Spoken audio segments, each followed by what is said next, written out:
You're watching Leafs Morning Take with host Nick Alberga and former NHLer Jay Rosehill. The show starts now.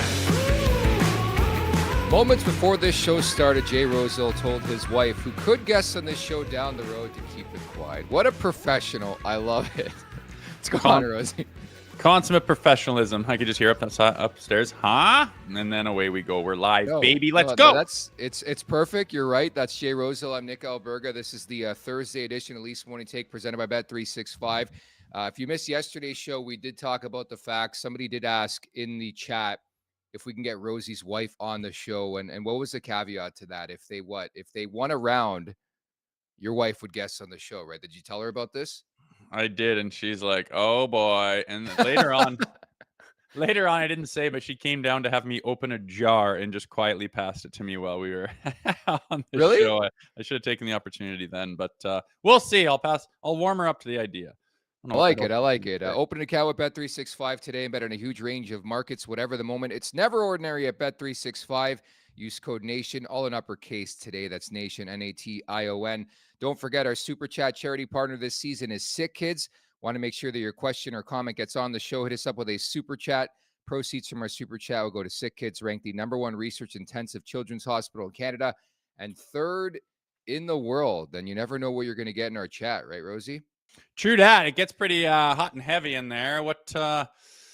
Still trying to figure out which Maple Leaf Hall of Famer was bringing one of the girls in the chat, and then we also have to figure out the identity of who are we trying to get him on the Nation vacation too? Who else? Tammy.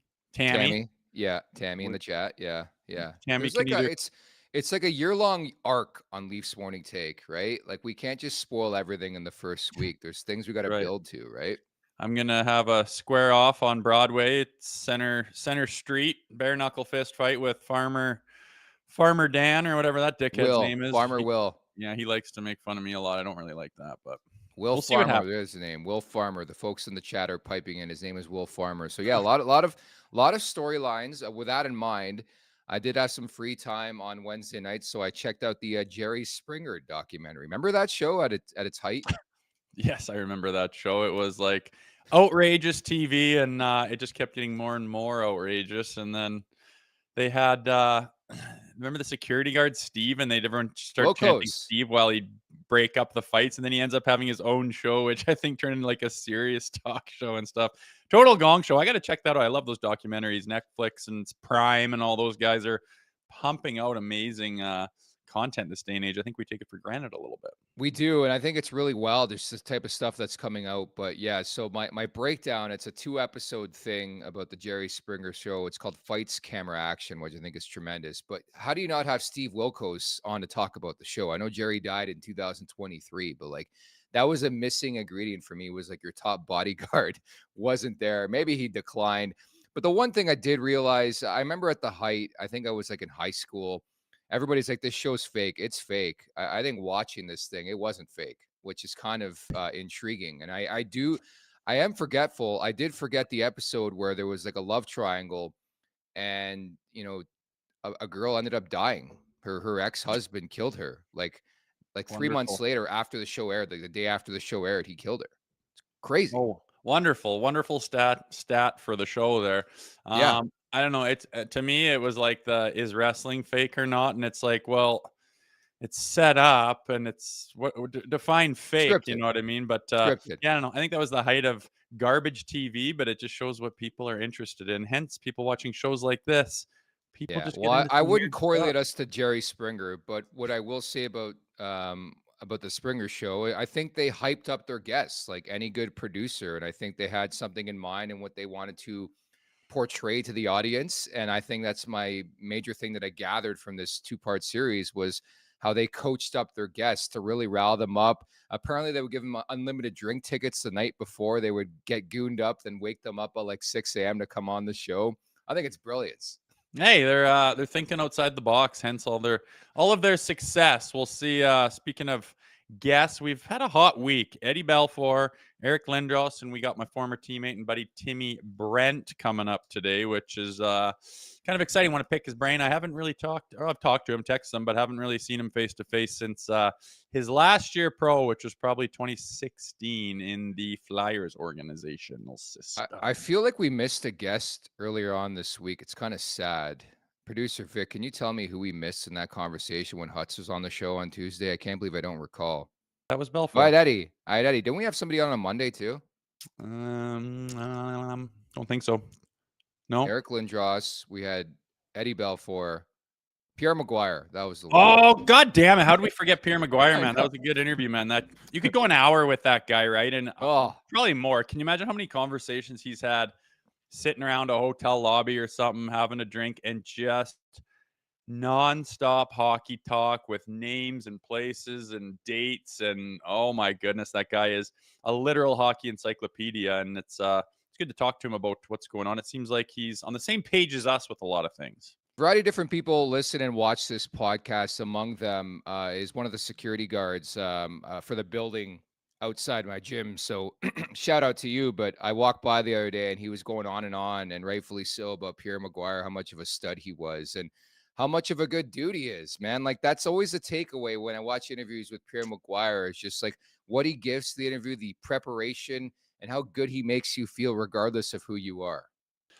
Well, it's kind of funny because when he came on and came about, he was polarizing. He was one of the first guys to like really give a different personality. And I think his MO was trying to grow the game in the States by being more exciting and interesting and showing, a big personality and having different taglines and whatnot. And sometimes that rubbed people the wrong way. You'd get, some Pierre McGuire lovers as well as haters at the time. And now that he's kind of been around for a long time and isn't really this, the spotlight's on him so much as it had been, I feel like everyone just seems to appreciate him, and any of that negativity's gone away. And the cream rose to the top with Pierre, boy. Been a big theme of the World Juniors on this week's show as well with Eric Lindros. Timmy Brent played on that Marc-Andre Flurry team, and you know who reminded me about that? Anthony Stewart, man. I still remember where I was. I remember I was like in a minor hockey playing like in a Christmas tournament, and I just remember watching the replay. I'm like, you've got to be kidding me. And then funny enough, I worked with Patrick O'Sullivan years later. He might in fact work for the Maple Leafs as a skills guy now, but Patty O'Sullivan, I was like, dude, I hated you. Like, just that type of goal to finish off a tournament was insane. Like, it killed Canada, right? Tough bounce. What are we talking? 2006? That was 04. 04. Yeah. It's funny going back, right? We, as Canadians, we remember the good ones and completely forget about the bad ones. And, we think of 02 Olympics where both our men's and women's team won gold and pretty dominant there. But like, just forget about Turin, forget about that, forget about Nagano, forget it. It's kind of funny. And then you watch, those teams, world championships, for example. If a Czech team wins the world championships, it's like the Stanley Cup to them, right? They probably put it in their history books and stuff. And meanwhile, we kind of barely know what's going on. The playoffs are still happening. All our Canadian guys are in the playoffs, and it's kind of funny how different international companies or countries look at different tournaments. And I don't think we're immune to just remembering the good ones either. In support of Sick Kids, Samurai sends us this super chat. Good day, ladies and gents. Good day, Samurai. It's funny you bring that up too, because like, it wouldn't hurt us to have a tournament down the road, A, with Russia in it, but B, Russia in it, and Alex Ovechkin doesn't shoot in the shootout. We have content for like 25 years, right? Like, we're still mulling the debate. How did Wayne Gretzky not shoot in Nagano in the shootout, right? They put Al McInnes in, right? Like, what are Dude, we doing? Talk about decision-making, man. Wayno sitting on the bench. That's a tough bounce. But Put me in, coach. Put me in. No, we're going to go with Al McInnes. Seriously. Speaking of the Russians, though, I struck a nerve a little while ago on Twitter saying, how on earth are we not allowing Russia to participate? Like, they're all living here anyways. The players are living here, participating in the NHL, but it's not good enough to play in this Four Nations. I think, if you look back to, if you know anything about the 72 Summit Series and the Miracle on Ice, they played against those Russians, and tensions were very high politically and culturally. And now apparently it's just too bad to have them in here. I say why not play against them if you don't agree with what they're doing and you don't like them? Go to war with them on the ice, try to beat them and hang your banner above them and sing your song in their face. Like, get them in there and try to pound away on them instead of saying you can't participate. I don't know. I think it's dumb, but holy smokes, that was a polarizing tweet about, I don't know, a couple weeks ago. I did see that. It is 2025. So ultimately what you're calling for is a text off on the ice because nobody hits, nobody fights. And guys bring their phones on the benches. Yeah. I ripped that kid yesterday pretty good. Do you think that was fair? Do you think that do you think he didn't know the phone was in his pants? Is that possible? I don't know. To me, it's like difficult. And then Zach Phillips was telling us about a buddy he has who plays in the KHL. And apparently these guys check their phones regularly, like during a game to check their stats and stuff like that. So I don't know if I can believe this cat, man, because you got to think about the time putting your equipment on, taking warmies, taking part in the game, looping around, the anthem, and the phone didn't fall out till that waking moment when he's taking that shift. Holy fuck, does that blow my... If he had it in there on purpose, I just think that's another level. If it was an accident and some freak of act of God where it fell into his pants and happened to slide across the ice during a shift, I apologize to that fella over there in playing in Russia in the KHL, but having a phone on a bench on a professional hockey team is just an unwritten... Having your phone anywhere around the hockey team, really is an unwritten rule. It doesn't happen. So I saw that online and just could not believe my eyes. And I assumed the worst, but maybe I need to leave a sliver of doubt for the fact that this could have been an accident. Here's a hypothetical. If Mike Babcock is the coach, how does he respond to that? He would can him. Give me your phone, kid. How about Torts? Let me see your pictures. Let me see your pictures. How about Torts? Like, would that kid not have a one-way ticket to the minors, you would think? Like, no matter who he was, like, that would be a major message sending. Yeah. I just finished Brian Burke's book, Burke's Law. Yeah, so good. Exactly. Good book. Burke's Law. And he was talking about how when Corey Perry and Getzlaff, I think it was, were just kind of like just barely late for the bus or something like that. And he just about put them in the minors, man. Like, you're sent down, you're not getting your paychecks for a while, and send a massive message. I mean, they don't mess around at that level. It's pretty, like, if you work with people and, oh, so-and-so's always late, and so-and-so's like, in the National Hockey League, nobody's late. Everyone's early. Everyone's on time. There's no, I overslept, I forgot to set my alarm. It doesn't happen. There's a level of accountability that starts at that level, and it kind of applies to everyone. So yeah, it's a professional league. It's a pretty good league. KPG writes in, Babcock would put the photos on the photos of the phone up on the arena jumbotron. Very likely. Very likely. He'd pipe it in there, sink it in. It's funny. That guy went from one of the greatest coaches ever to just absolutely burning himself down in a short amount of time, really, and getting second chances and whatnot as well, and burying those two. It's too bad for what the success he had in the league. He is going to be remembered for being a complete and total dickhead.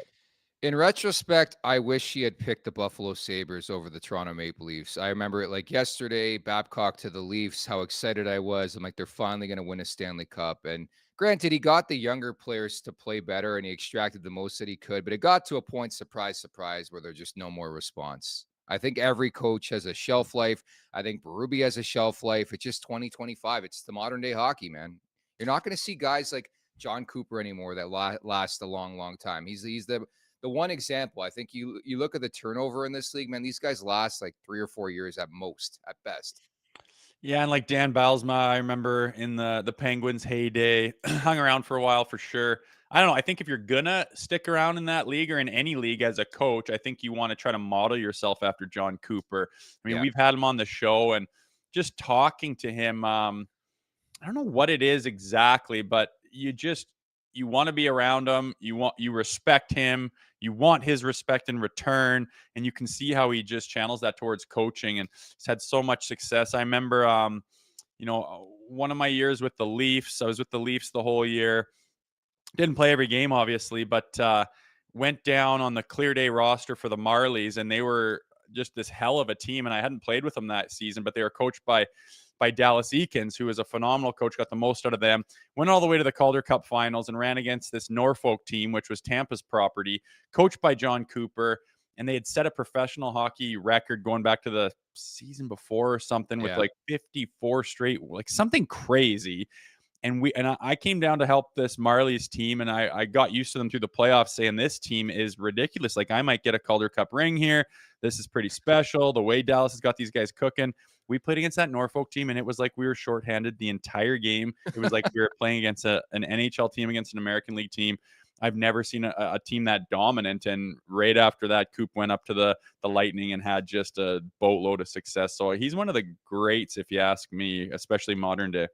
It's not spoken about enough, guys who actually have longevity in their place, whether it's Rod Rittenmore, who we're going to see tonight with Carolina, Mike Sullivan with Pittsburgh, John Cooper with Tampa. Just this day and age, teams just love to fire their coaches. Like, you look at Todd McClellan coming into Detroit now, 5-1 in 6 games. People are looking for that next best thing, the new coach bump.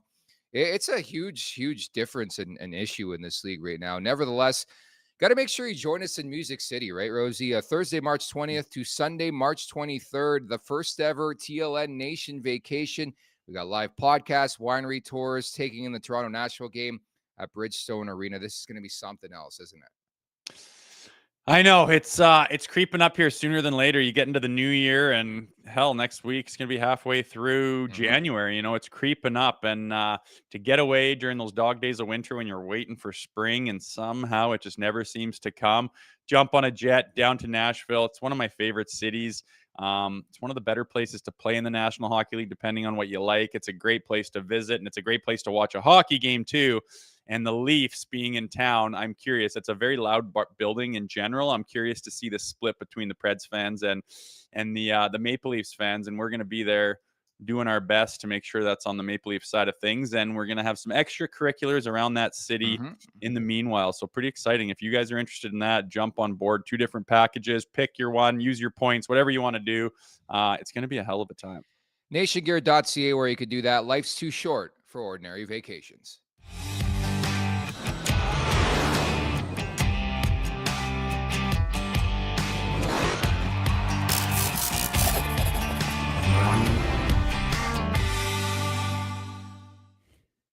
In support of Sick Kids, SEO Saganim, I always get the handle wrong. I don't know how to pronounce it, but sends us this super chat just to dovetail our conversation about cell phones on the ice. It would be amazing if the player left the phone open on a pic of the opposing goalie's sister on his phone to psych him out.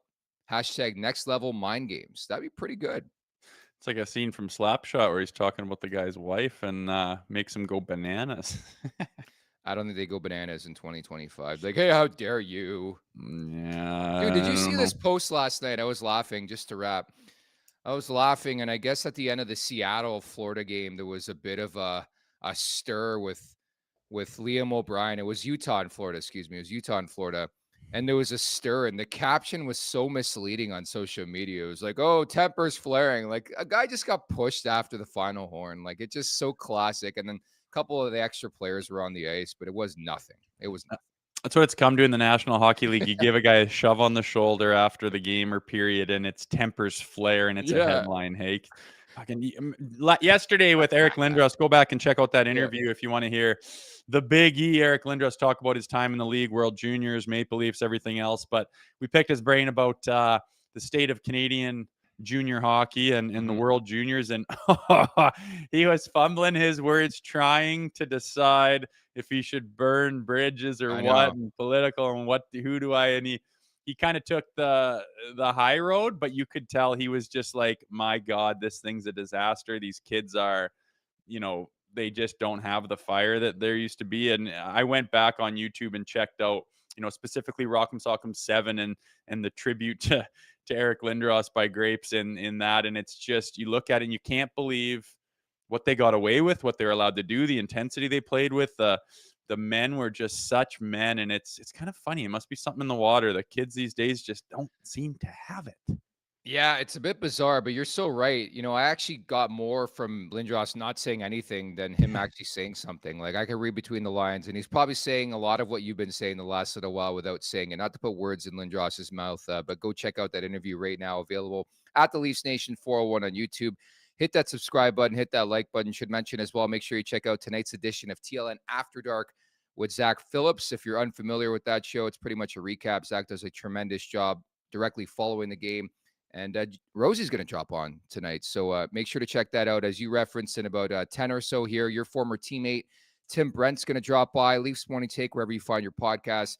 Make sure to leave us a 5-star review. Don't forget as well to visit theleafsnation.com. So it's the Leafs and Canes, game 2 of this mentors trip. And you saw Joe Thornton's there, right? Yeah, I did. Pappy brought him? Yeah, that's his dad. Yeah. Now.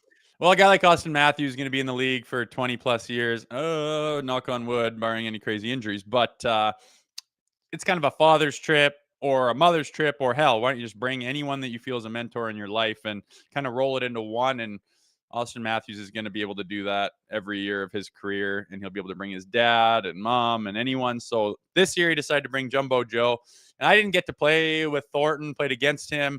But there must be something about this guy in the locker room, man. He is a magnet to many different personalities and people who respect the hell out of this guy and like being around him.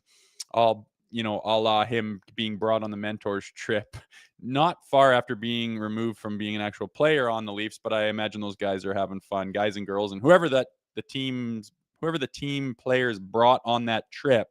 I didn't really get a whole look at it. There's probably some mums and some dads and brothers and anyone else like that. It's just it's a fun weekend when you do those trips. I got to do a few of them, and they're an absolute blast. Yeah, I always love the story about you and your dad getting crippled. I think your dad specifically on Broadway, and then you were forced into action that night, right? Yeah. Pre-game meal, we're licking our wounds a little bit, and we're Keith Ollie's dad's kind of a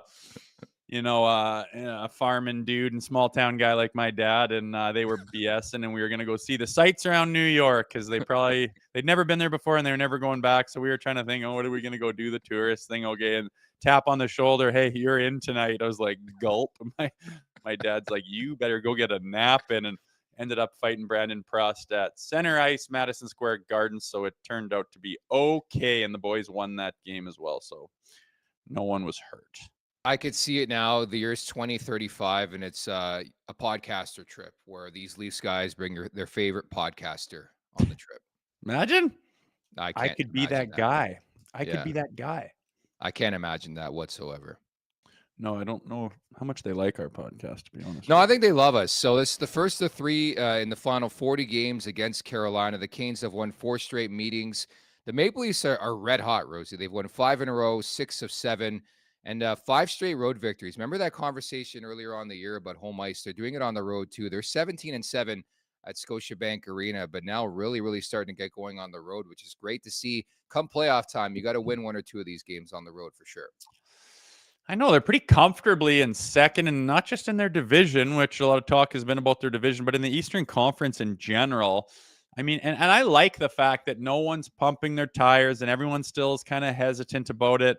We're not building statues. We're not planning parades. It's just kind of like, yeah, they're clipping along. It's good. It's kind of like an understated mood around the Maple Leafs. Just, with the history of the playoffs and having good regular seasons, I get it. I like it. I think it's the way to go. But quietly, they're just, this every time you rattle off a stat, unless it's a power play percentage, they're just doing phenomenal in all aspects of the game. And it makes me wonder, as we'll get at the end of the show to our Bet365 segment, but how are they quite drastic underdogs tonight against Carolina Hurricanes, which by all means is a pretty darn good hockey team right now, but they're clearly ahead of them in the standings. They're on a roll. Their road record's fantastic. It's kind of funny, don't you think? Like, am I missing something? Yeah. Joseph Woll's going to kind of play. Is that line assuming they're going to go with Hill to be? I don't really understand it.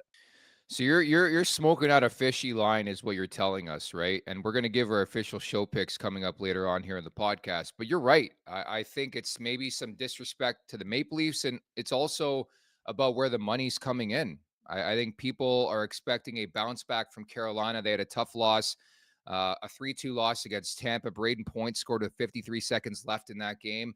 And I think on top of that, I know you hate it. History is a part, I think, of baking in a price.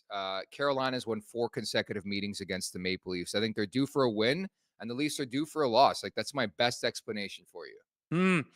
Yeah, I don't know. I don't know if Vegas lines, like, do they just use AI to crunch I mean, when you It's talk about how interesting. Yeah. thin those margins are and everything, I mean, they used to have the old boys, probably the mob in the back making lines. I can imagine how badly you could take advantage of some of that if you had any inside info. But I mean, they must use AI to crunch every number and every stat of every player in every situation and the history going back as far as they want of each situation, being on the road against this team when they're at a loss, and just come up with this algorithm of a mathematical smash, and it just spits out this as good as they can possibly make it line. And they do a pretty good job at it, as I we know. know. It's tough to pick the winners and to predict what's going on, but I do scratch my head tonight wondering why the Leafs are that big of an underdog, and you'll find out at the end of the show if I'm going to bite on that. I can't wait for the Netflix doc that's pending in like 15 years, 10 years from now that breaks down lines, because I think you're so right. Specifically in football, man, there is like minimal edge when you bet on football. And I do sometimes, even hockey, like the lines are so sharp. And I just wonder what goes into that, right? Yeah, and I always have, and it's always been very impressive. And the people that are involved, like how much are they betting if they're that good at making lines? But nowadays, I'm just like, it's got to be AI. I mean, you cannot think that these companies and whatnot aren't at the cutting edge of technology, using everything at their disposal to get the perfect line that everyone can take and bet on. And it's nothing against the companies by any stretch. They just want to get it to be right in the middle, so you get half and half voting each way and betting each way, and it's they're damn good at it. Like I said, they know what they're doing, and it's incredible how accurate they are.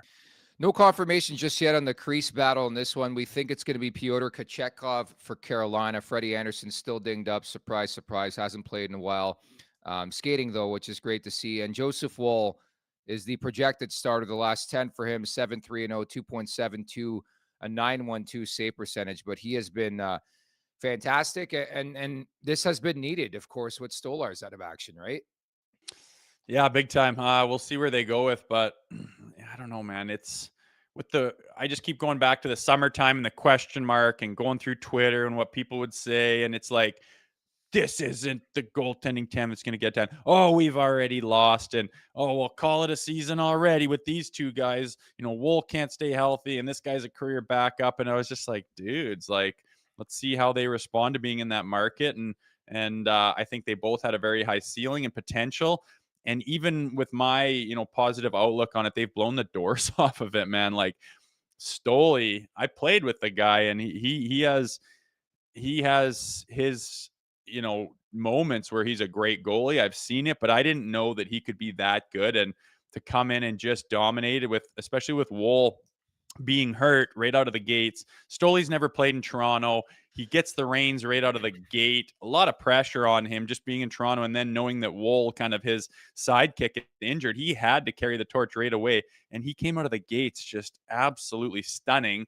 And then Woolsey gets healthy and comes in. We're like, well, what's he going to look like? Hopefully he can, find his stride. Boom, the same thing. And now the story's reversed. And Stoley's on the shelf, and Wool has just been fantastic. Like, again, I think I said a couple days ago or yesterday, I can think of like on one hand how many times each of them not has had a poor game, but has let in a weak goal. And it's few and far between, man. It's such a breath of fresh air, and a reason why all those numbers we're talking about with the Maple Leafs are looking so shiny. It's all about picking up your teammates, right? That's massive in this day and age. And you always talk about Craig Berube being an awesome communicator. David Alter put out a tweet moments ago, an extensive conversation, a very engaged conversation happening at the morning skate between Berube and Connor Timmins, who had a very poor night the other night in Philadelphia. Yeah, he was looking a little rough. It's tough. I've been in the position where you get taken out of the lineup and put in the lineup, and circumstances dictate whether you're playing or not, or how much ice you get. And it's not easy to get pulled out and thrown in and pulled out and thrown in, because it always feels like it's a tryout and you're on a short leash and you're shoved in there due to circumstance, and you want to perform and you want to do something. And, other players that get to play night in and night out, they get a rhythm going and they find a groove, and they pick up where they left off, and everything's fresh. And you go out there and you haven't played in 4 nights or 5 nights, and then you get a crack at it, and you kind of know that if this doesn't go well, I'm going to be the scapegoat, and these you got to yank out. It's tough to do, and I can see where Connor Timmins is right now. And yeah, tough performance, but we've said many times on the show how he's had a fantastic performance and been playing really good and been reliable and solid. So we'll see where he goes with it tonight. I think we're ready for today's guest. The following interview is brought to you by Charm Diamond Centers. Get custom ring building delivered in less than 4 weeks with the Charm Masterpiece Program and an unbeatable pricing policy. Charm Diamond Centers is proudly Canadian-owned and operated since 1972 with more than 85 locations across the country through Charm and their sister brands. For more information, go to charmdiamondcenters.com. I love tying in guests to the opponent, Carolina, Toronto, and a guy who played for both teams. Tim Brent now joins us. What's going on, Tim? Hey guys, how's it going? Brenty, good to see you, buddy. Rosie, what's up, bud? Been a while, man. What's going on in your life these days? How are things? Oh man, things are great. Two kids now. My daughter turns 8 this weekend, which is wild. You just had her. And then 5-year-old little boy who's finally getting into hockey now. So we got lots going on. It's fun. You coaching those kids? Yeah, he's out there doing some learn to skate mostly right now. So we go out on the weekends a little bit, and I try and help him out a little, but leave that for somebody else right now. What are the chances that your kid's going to be a mucker and grinder out there? That's probably all he has a hope for. But no, I think he's probably built for baseball. So we'll see.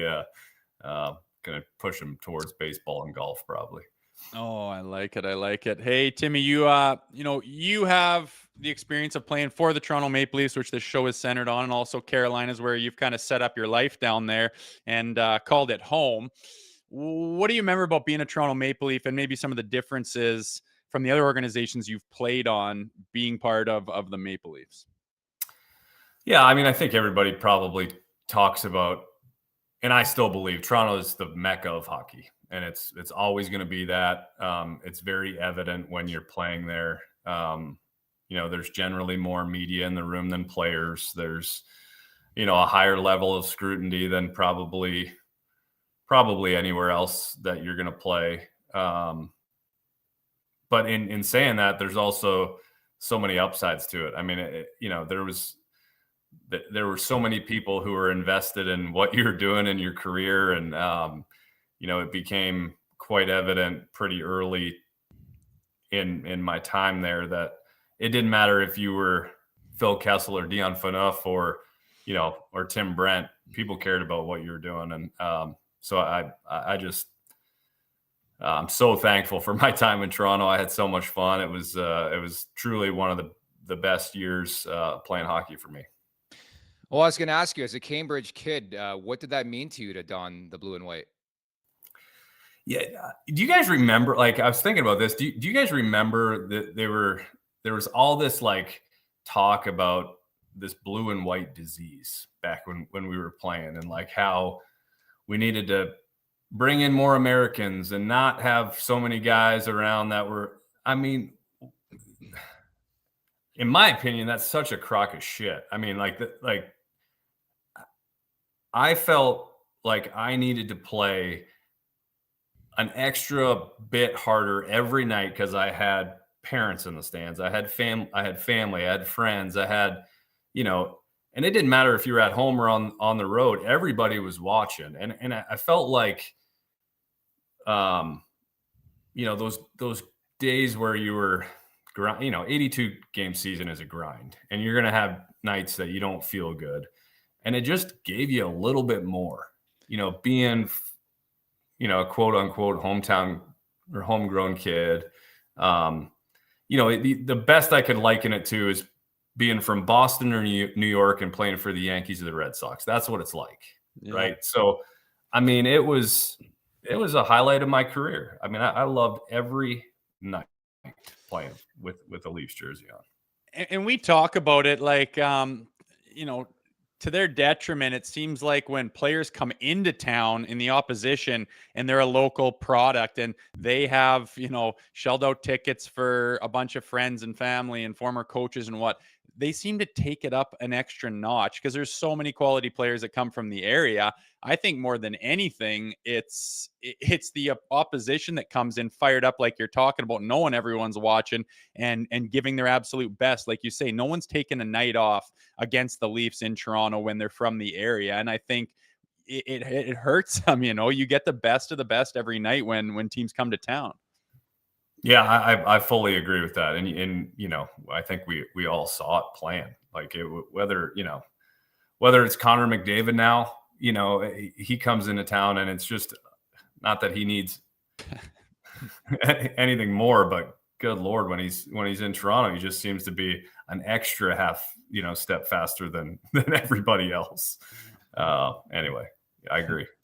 Yeah, we talk about that a lot. Any guy who's from the area, close to the area, always has a big game at Scotiabank Arena. It doesn't help the Maple Leafs, that's for sure. Now, Tim, back in November, Steven Lorentz referenced you following a shot blocking parade against Vegas where he blocked 3 shots in the same spot, including 2 on the same shift. Did you catch wind of that? And how flattering was that comment?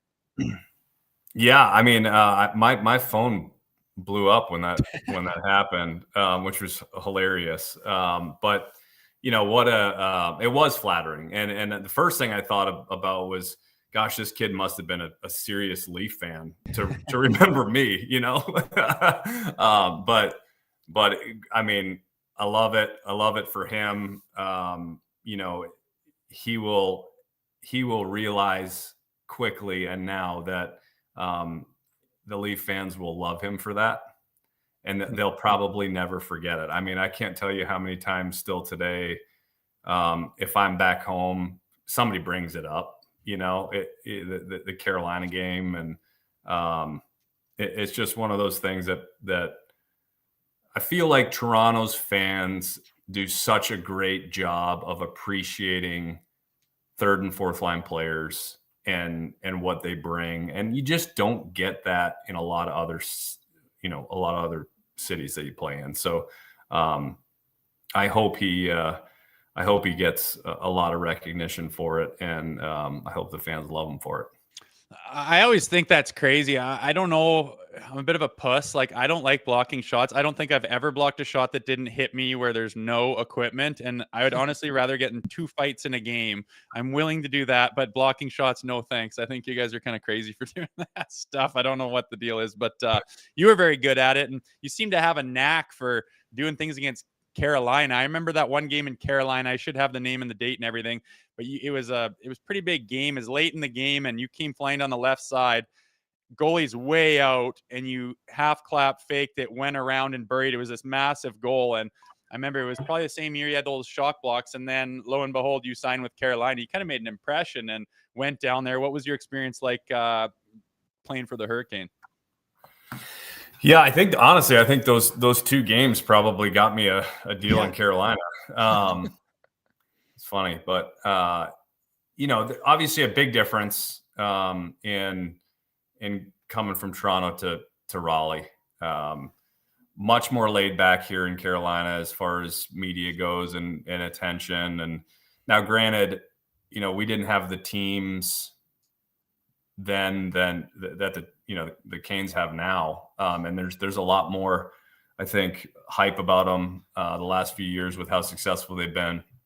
But, I tell this, I think the difference is, in a nutshell, is, you're out for dinner in Toronto and, a fan quite literally will often pull a chair up to your table at dinner and be like, what's wrong with the power play? Where Carolina, they might walk by and pat you on the shoulder and say, good luck this weekend. And that was kind of the difference. I obviously loved my time in Carolina. I call Raleigh home now. I met my wife here. I'll be perfectly honest. I was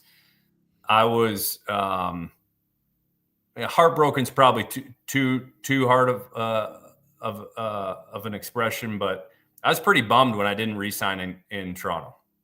Mm-hmm. I really wanted to stay there.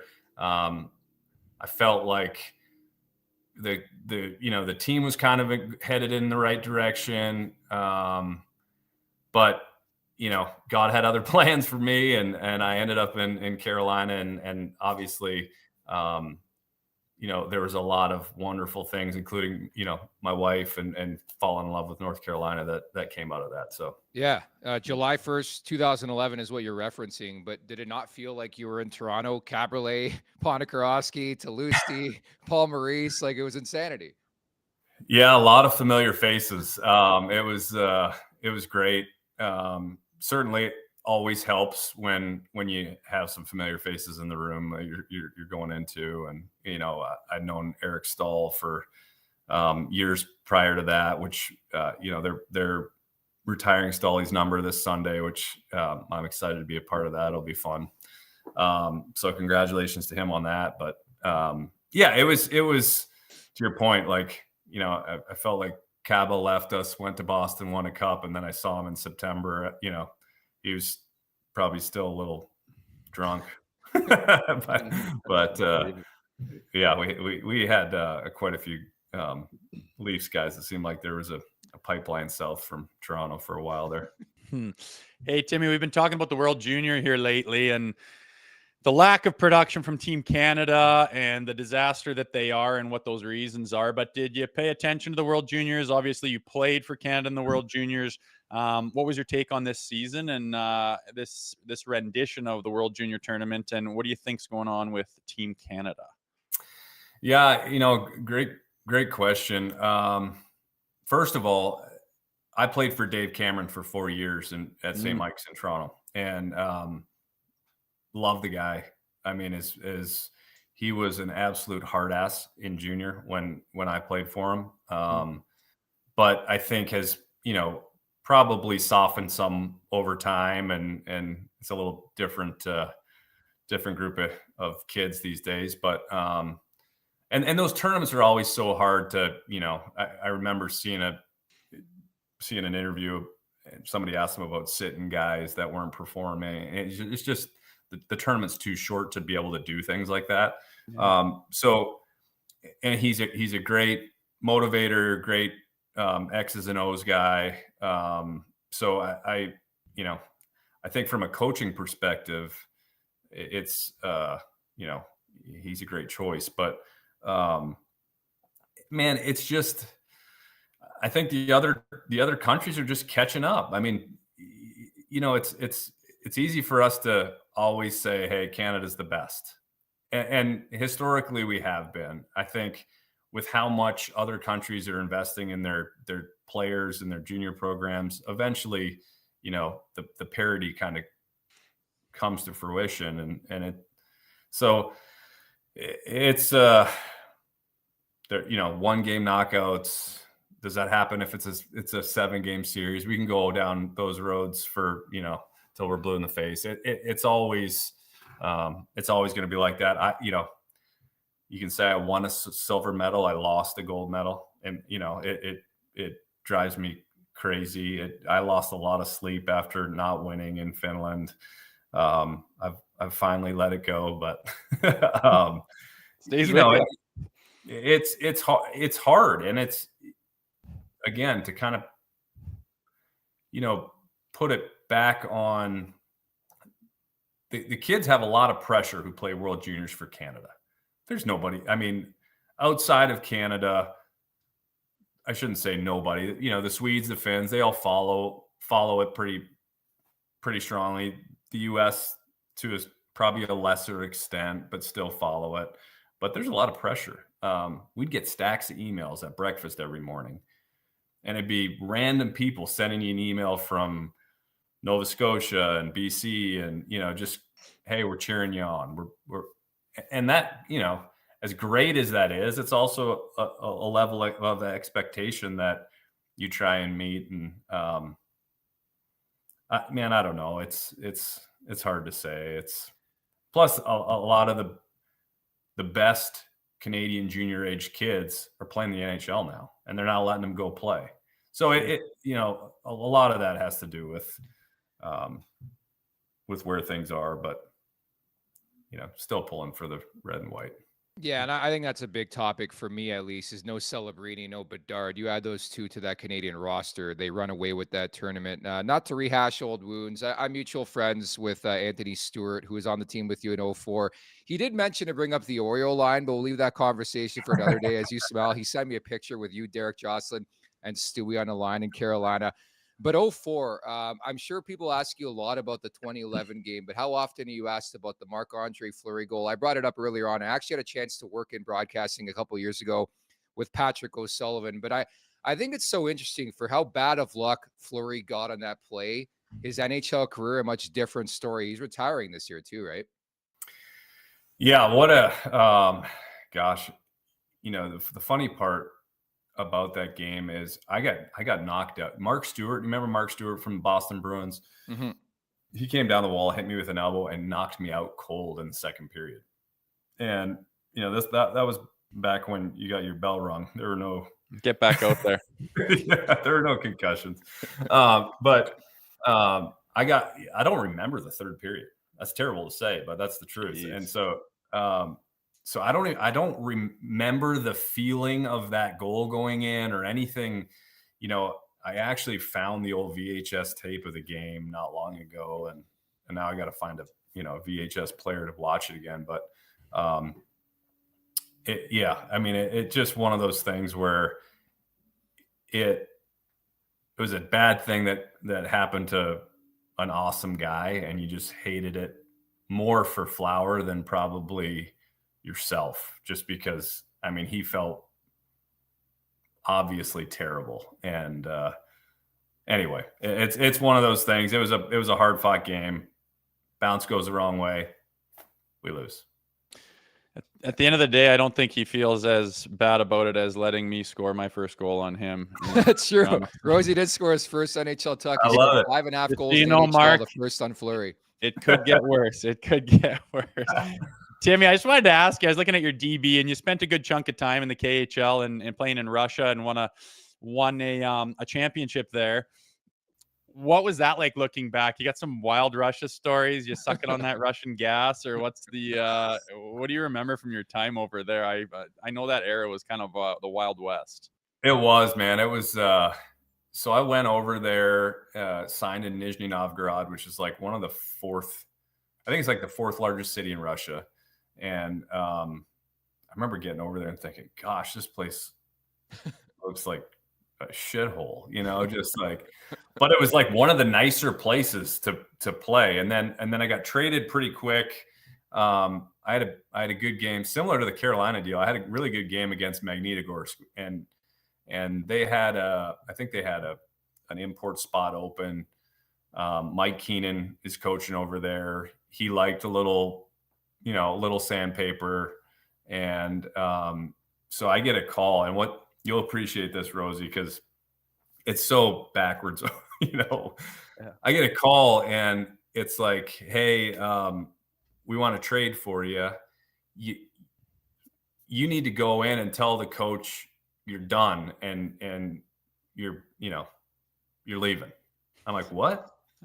I'm paying an agent to, like, what's he gonna? Yeah, no, this is the way it works here. So I literally had to walk in to Peter Scudra's office and say, Scuds, I'm out. Here's a list of guys you can pick to trade me for. Jeez, is yeah, that weird or really what? packed my stuff up and was gone. But obviously, got to play for Mike Keenan, which was awesome. Like my second game over there, I ran a kid over behind the net, and I turn around and one of their D-man's coming at me. So I, drop my shit and we fight. And I realize after I've hit him half a dozen times that he didn't even drop his gloves. He was just like coming over to like hug me or something. Keenan just has a rager going, hey, for you, I'm sure. So I get 2 game suspension. And I remember thinking, gosh, I'm going to get like Keenan's going to blast me, and he came in and was just, we'll pay for everyone, we'll pay for every one of those, like just loved it. So we won that year. incredible experience to win a championship anywhere, but over there was pretty wild. I think the entire town showed up at the rink the night we won, and it was really cool. Awesome. We actually had Mike Keenan on the podcast a couple months ago to talk about his new book, but nevertheless, just a final thought here. I don't know how much Leafs you're watching these days, but Craig Berube's got this team playing some inspired hockey, very Tim Brent hockey, which is great to see. What's your take on the Maple Leafs this season?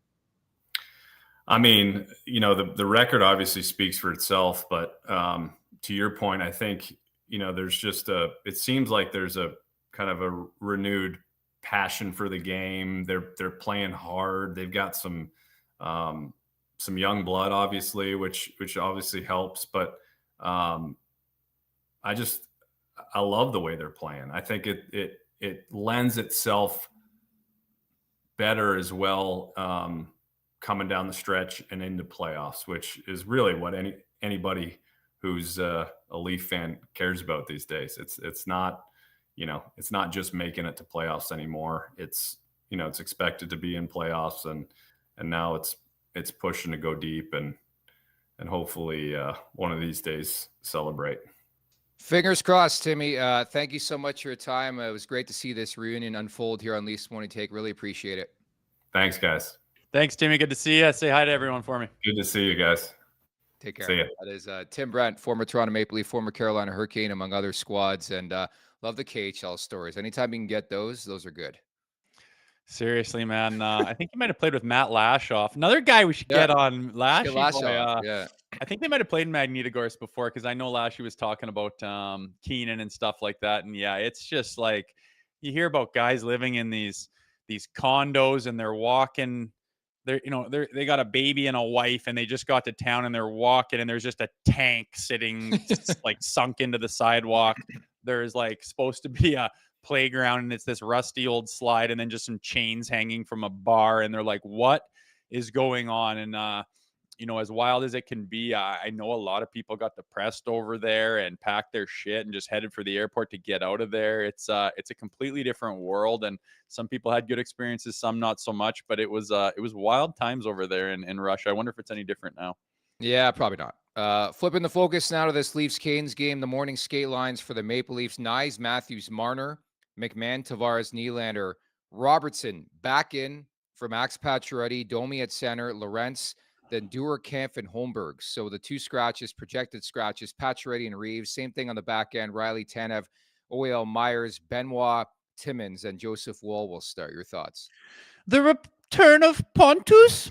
Hello, Yes. Pontus. Good for him, man. Good to see him again. I don't know, that third line, Bobby and is it that same third line, McMahon, Bobby, and Domi?